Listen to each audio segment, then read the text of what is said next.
Yun ang Diba? sinabi ko kay Senate President. Sabi ko, 15 tayo, siyam sila. Huwag mong mineusin yung 9. And ang attitude din ni Senate President, ito na pag-usapan natin.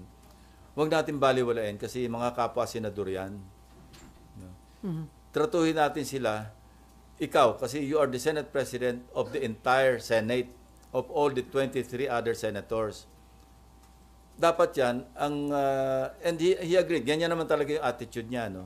Na hindi po pwedeng Senate President ka lang na majority. Pero ito pa yung isang, with a warning, manipis yung 15 against 9.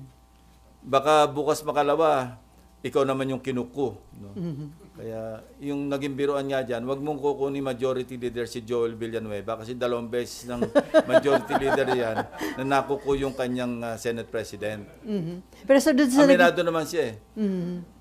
Kaya ito si Senator Alan Peter, gusto niya i-volunteer na majority leader si Joel kay Senate President Tito. Pero so doon sa naging complaint These are kahapon.